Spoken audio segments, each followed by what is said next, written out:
আসসালামু আলাইকুম viewers, family kitchen থেকে চলে আসলাম। আজকে আমি আপনাদের সাথে শেয়ার করব কচুরলতি রান্না। কচুরলতি রান্নার রেসিপি আমার পেজে অনেক দেয়া আছে, কয়েকটাই দেয়া আছে। এখানে আজকে আমি রান্না করব চিকন যে কচুরলতিগুলো পাওয়া যায়, একদম চিকন চিকন, সেই কচুরলতিগুলো রান্না করব আমি হাতে মাখিয়ে। এখানে 1 কেজির মতো কচুরলতি আমি নিয়ে নিয়েছি। কচুরলতি রান্না করলে দেখা যায় একদম কমে যায়। এরপরে দিয়ে দিয়েছি কিছু কাঁচামরিচ ফালি করে আর পেঁয়াজ কুচি। তারপর দিয়ে দেবো স্বাদ মতো লবণ। এরপরে দিয়ে দিব এখানে 1 চামচ রসুন বাটা,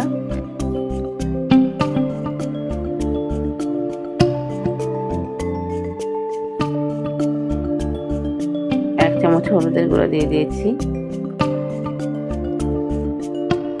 1 চামচ ধনিয়ার গুঁড়া, আর দেব 1 চামচ মরিচের গুঁড়া। আর এখানে দিয়ে দেব কিছু চিংড়ি মাছ।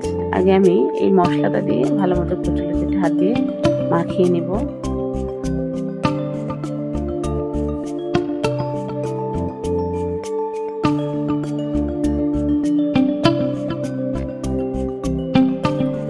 এরপর এখানে কিছু চিংড়ি মাছ দিয়ে দিলাম আমি, বড় চিংড়ি, সেটাই কেটে কেটে আমি দিয়ে দিয়েছি।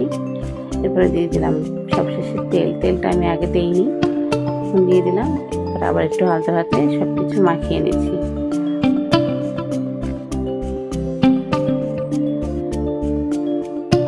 কচুরলতি এমনিতেই অনেক নরম তরকারি, তাই পানি খুব বেশি দেওয়া লাগে না। তো আমি হাত ধুয়ে এখানে হাফ মগের মতো পানি দিয়ে দিব।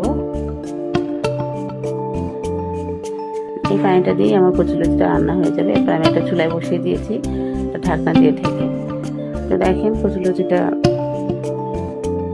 জাল দিয়ে যখন ফুটে উঠেছে, আমি একটু নেড়ে চেড়ে দিচ্ছি।